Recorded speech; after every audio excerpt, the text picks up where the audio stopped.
o nosso trabalho fala sobre controle de constitucionalidade. No modelo constitucionalista, no Civil Law, a Constituição é a lei maior, é a Carta Magna e, de certa forma, é a última instância, é a fonte primária de todo o ordenamento jurídico. De maneira que todo o ordenamento infraconstitucional, quando o doutrinador Miguel Reale fala do modelo piramidal das leis criado por Hans Kelsen, ele diz que todo o normativo infraconstitucional fica subordinado àquelas condições que são determinadas e que são determinantes e que foram estabelecidas justamente pela Constituição. O ordenamento constitucional brasileiro, ele confere a determinados órgãos e determinados poderes o controle de constitucionalidade das leis com o propósito de resguardar a hegemonia da Constituição. E esse controle, ele ocorre tanto previamente quanto posteriormente à entrada em vigor desse ato legislativo ou desse ato administrativo. De maneira que tudo que nascer nas casas legislativas ou atos administrativos públicos, normas infralegais, todo esse conteúdo legal, legislativo, administrativo, deve respeitar a integralidade do que ficou definido no corpo constitucional, e de maneira que, na prática, o controle de constitucionalidade é uma verificação de compatibilidade entre uma norma jurídica e a Constituição. A própria Constituição, em diversos artigos, ela propõe sua autodefesa, ela estabelece sua autoproteção, justamente com o objetivo de eliminar possíveis normas ou atos que sejam incompatíveis com o seu sentido, com o espírito, com a própria letra da Constituição. Com relação aos tipos de inconstitucionalidade, a gente destaca, a doutrina destaca a inconstitucionalidade por ação e por omissão, sendo que por ação ocorre esse tipo de inconstitucionalidade, ele ocorre quando há a criação de uma lei ou resolução, por exemplo, que afronte a sistemática constitucional. A omissão justamente ocorre pela ausência ou pela falta desse ordenamento constitucional que supra essa lacuna. Para citar um exemplo de omissão, naqueles casos de normas de eficácia limitada, em que há necessidade de uma complementação legal, e essa complementação legal, ela não é feita. Existe, nesse caso, justamente uma lacuna legal que estabelece essa omissão do texto constitucional. Um exemplo ocorreu quando o plenário do Supremo entendeu que houve a omissão constitucional do Congresso Nacional por não editar uma lei que criminalizasse os atos de homofobia e de transfobia. E através de um ADI, que a gente vai ver mais à frente, o Legislativo equiparou, o Pleno do STF, na verdade, equiparou tais crimes de homofobia e transfobia àqueles crimes previstos na Lei 7716 de 2018, que trata justamente dos crimes relacionados a preconceito de raça e de cor. Em relação à inconstitucionalidade material ou formal, a inconstitucionalidade material se apresenta quando a violação é ao conteúdo da Constituição. Uma norma que, por exemplo, permita a exploração do trabalho em condições análogas ou degradantes, análogas à escravidão ou degradantes, seria materialmente inconstitucional justamente por afrontar um conteúdo de um dos fundamentos constitucionais relacionados à dignidade da pessoa humana, ao valor social do trabalho. Ou seja, mesmo que a norma seguisse todas as etapas ou que ela siga todas as etapas do processo legislativo, ela permaneceria materialmente inconstitucional justamente por ir de encontro a um preceito básico fundamental estabelecido no seu conteúdo. Já a inconstitucionalidade formal, ela se configura quando algum dos requisitos procedimentais, ou seja, relativos ao procedimento para a elaboração dessa norma, ele é desrespeitado. Por exemplo, uma competência para disciplinar a matéria, um quórum específico, ou quando o regimento interno da criação da lei não foi obedecido, quórum mínimo, legislação, legitimidade dos agentes, enfim. Quando a questão formal não está sendo atendida, diz que há uma inconstitucionalidade formal. E uma outra forma de classificação seria uma inconstitucionalidade total ou parcial, que nesse caso é uma questão mais autoexplicativa. A total atinge a integralidade da norma, ou seja, quando aquela norma criada, ela integralmente afronta a Constituição, enquanto a parcial atinge apenas um trecho, um artigo, uma expressão, até mesmo uma palavra mal colocada que traz um vício que afronta a Constituição nesse ponto. O nosso trabalho fala sobre controle de constitucionalidade.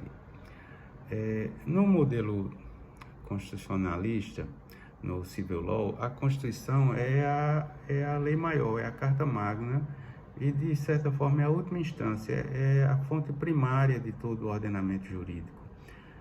De maneira que todo o ordenamento infraconstitucional, quando o doutrinador Miguel Reale fala do modelo piramidal das leis criado por Hans Kelsen, ele diz que todo o normativo infraconstitucional fica subordinado àquelas condições que são determinadas e que são determinantes e que foram estabelecidas justamente pela Constituição.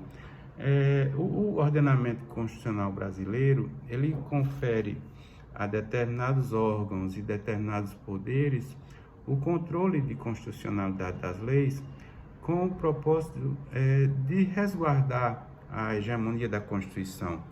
E esse controle, ele ocorre tanto previamente quanto posteriormente à entrada em vigor desse ato legislativo ou desse ato administrativo.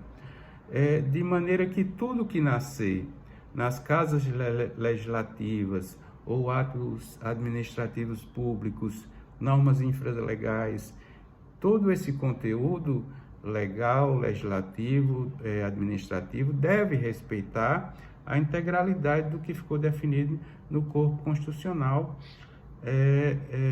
e de maneira que, na prática, o controle de constitucionalidade é uma verificação de compatibilidade entre uma norma jurídica e a Constituição.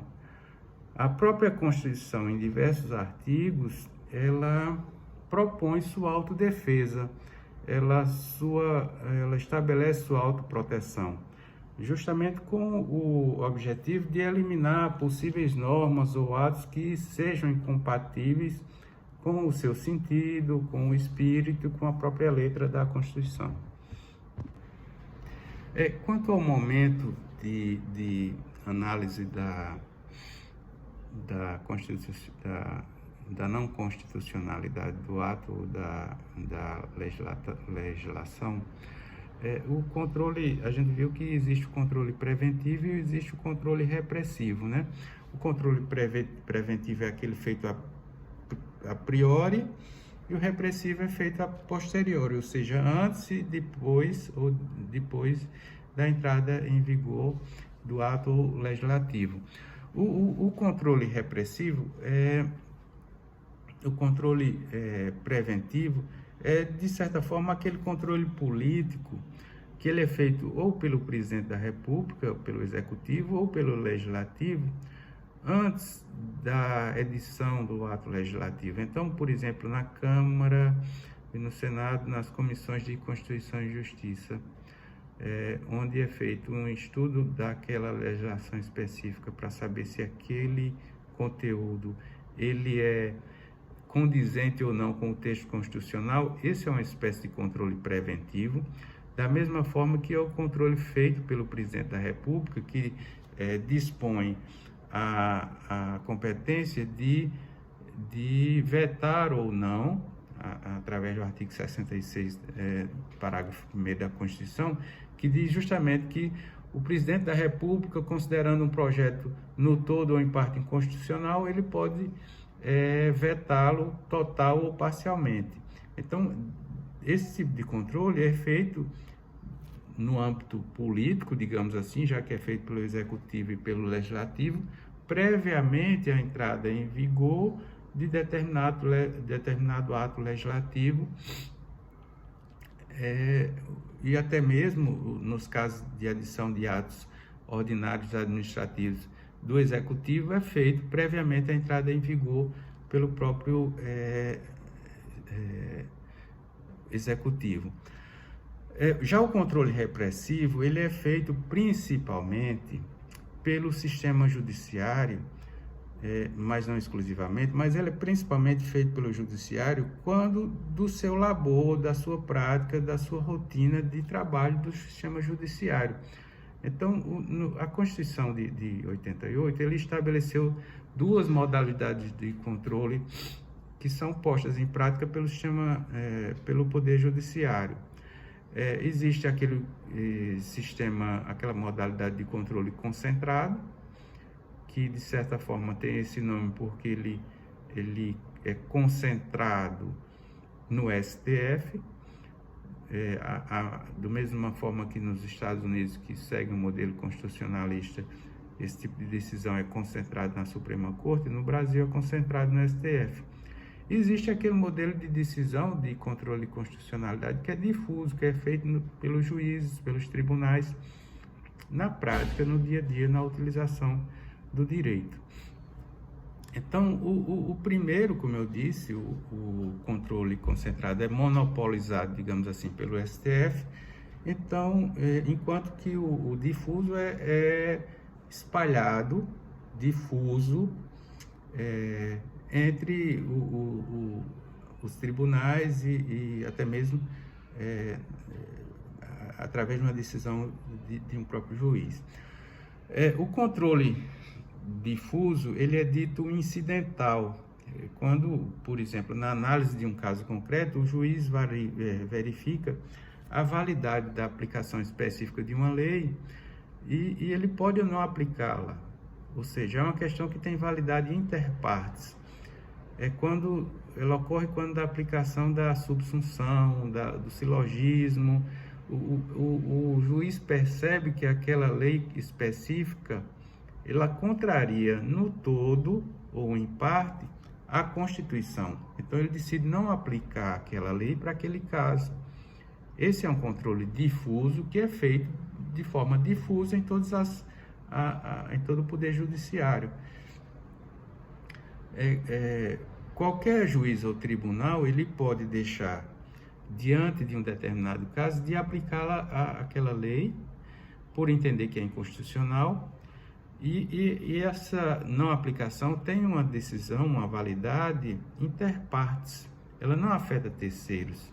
A lei continua válida, aquela lei continua vigente, e aquele conteúdo que foi discutido, ele não era o dispositivo, não consistia-se de um mérito da questão. A lei atacada, ela não é expurgada do ordenamento, permanece vigente, permanece válida, permanece eficaz, ela apenas não se aplica ao caso decidido, porque ela, ante este caso, ela foi considerada inconstitucional. Um ponto importante a citar em relação a esse controle difuso é que ele normalmente não é feito, esse controle não é feito a partir da figura de um único juiz.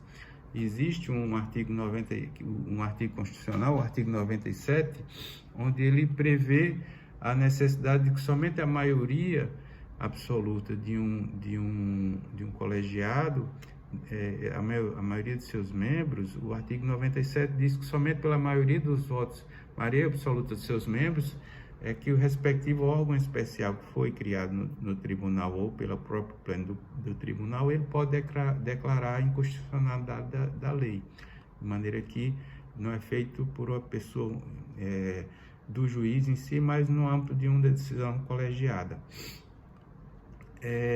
Sem perder de vista também que as próprias constituições estaduais, elas podem prever esse controle abstrato, digamos assim, de constitucionalidade no âmbito estadual. Então, quando a gente está falando de controle concreto, a gente está falando do caso concreto, e no caso do controle abstrato, as constituições estaduais podem estabelecer que os tribunais podem tratar casos específicos da legislação no âmbito do Estado. O judiciário, como eu falei, ele realiza esse controle jurisdicional a partir de uma provocação do caso abstrato, né, o controle jurisdicional repressivo do caso abstrato, mediante uma provocação de um ente legitimado. Então, quando se tem um caso que gera uma repercussão, que necessita de uma decisão do STF, ele para ser chamado à discussão, ele deve ser chamado mediante uma ação específica. Então, por exemplo, a gente vai falar agora desses modelos de ação. Uma ação direta de inconstitucionalidade, que é chamada de ADI, ela tem por objetivo declarar a inconstitucionalidade de uma lei ou ato normativo federal, ou estadual, ou distrital, que viole a norma constitucional. A ADI genérica, ela está prevista no artigo 102 da Constituição, e 102 e 103, bem como na legislação específica, que é a Lei 9868 e 99. O objetivo fundamental é retirar do ordenamento jurídico nacional aquele ato normativo ou legislativo que seja incompatível com a Constituição. Então, a ADI, Ação Direta de Inconstitucionalidade, ou seja, propõe-se que aquela lei específica que se está sendo debatido é que aquela lei específica ela é inconstitucional. Então, entes legitimados, eles têm a capacidade de, através desse modelo de ação, propor ao STF a inconstitucionalidade daquela lei ou daquele ato específico. Ela tem algumas peculiaridades, por exemplo, ela exige um quórum mínimo do pleno, um quórum mínimo uma quantidade mínima de ministros, pelo menos 8 ministros do STF devem apreciar isso. Em seu trâmite, ela permite a figura do amicus curiae, que é aquela assistência de entidade ou de uma pessoa especializada que pode falar especificamente sobre um determinado tema. De certa forma, o STF não decide às escuras, ele ouve determinadas entidades que são importantes para entender melhor aquela situação. Ela não permite uma desistência, uma vez iniciada a ADI, ela vai até o final. E ela tem uma decisão erga omnes. Erga omnes no sentido de que ela vincula a decisão, o seu conteúdo decisório, ela vincula todo o poder judiciário, a administração pública em todos os seus âmbitos. Não é uma questão inter partes, é erga omnes. E tem um efeito também ex tunc, de maneira que a partir de sua decisão, o que vier depois está válido para todo mundo, para erga omnes. Isso obviamente pode ser modulado, enfim, dependendo de determinadas situações, essa decisão pode ser ex nunc, mas é uma decisão do próprio STF, mas em regra geral é uma decisão ex tunc.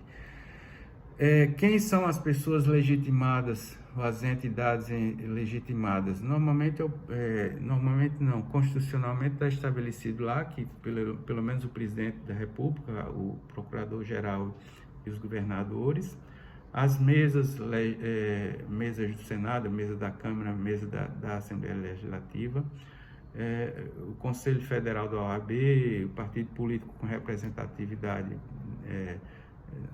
e uma confederação sindical ou uma entidade de classe.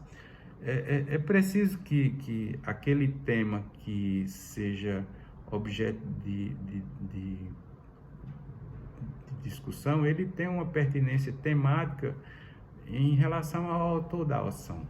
Então, deve existir um nexo de causalidade entre o objeto da ação, da ADI, e a finalidade institucional.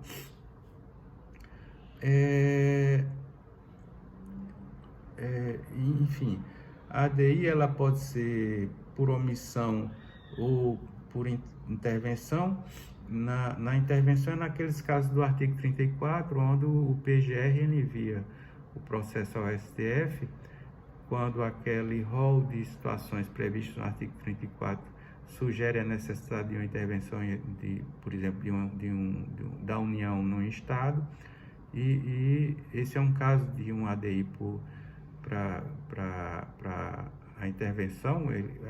O STF posteriormente envia essa decisão para o presidente, uma vez sendo indicada a necessidade da intervenção. E a ADI por omissão, ela justamente trata daqueles casos em que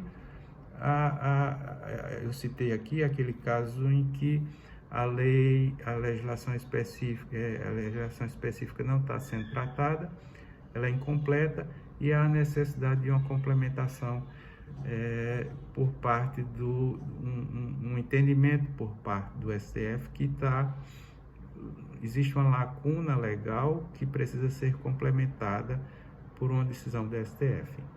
A outra medida, uma outra forma de ação junto ao STF, nesse modelo abstrato, preventivo, não preventivo, mas concentrado, seria um ADC, que seria uma ação declaratória de constitucionalidade. Então, enquanto a ADI seria mais ou menos um oposto da ADI, a ação declaratória de constitucionalidade, o que se está discutindo é se determinado ato ou lei, ele é constitucional. Quando existe uma discussão a respeito da constitucionalidade daquele tema, e o STF é chamado para decidir a respeito dessa constitucionalidade. De maneira que os mesmos entes que foram legitimados para dar entrada no processo de um ADI, eles são os mesmos que compõem e podem ser chamados a dar entrada no processo de um ADC, uma ação direta declaratória de constitucionalidade. Ou seja, o pressuposto do cabimento de uma ação declaratória de constitucionalidade é justamente que existe uma controvérsia relevante acerca da constitucionalidade de determinada norma infraconstitucional. Ela tem-se assim como pressuposto que existe uma ameaça à segurança jurídica e à isonomia. Então, o STF, ele para que não haja decisões contraditórias do Poder Judiciário, ele é chamado acerca de decidir especificamente em relação a um tema, a um ato legislativo, se aquele ato ele é constitucional.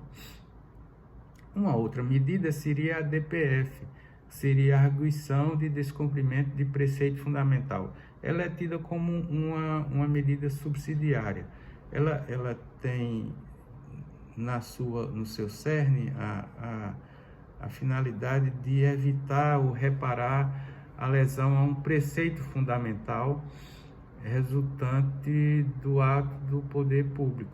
Então, digamos que existe uma discussão a respeito de um direito à vida, direito à saúde, direito ao meio ambiente, que são considerados preceitos fundamentais. Então, esse tipo de ação, ele trata a DPF quando se trata, por exemplo, de aborto, quando se trata de questões relacionadas ao meio ambiente, quando se trata de questões relacionadas a discussões entre entes federativos, qual a autonomia, qual a competência de se tratar questões discussões entre entes federativos. Isso é tratado via a DPF, que é, de certa forma, uma alternativa subsidiária que não caiba nas duas situações de ADI e de ADC citadas anteriormente. Então,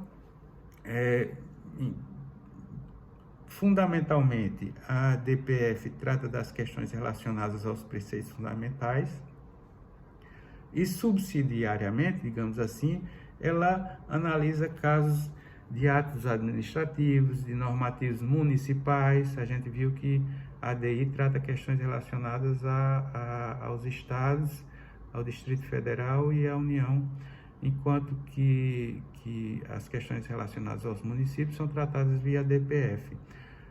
Atos normativos distritais, exercidos no âmbito da competência municipal, atos normativos prévios à Constituição de 1988, se isso tem validade jurídica ou não, e também atos que são decisões judiciais, mas que não tiveram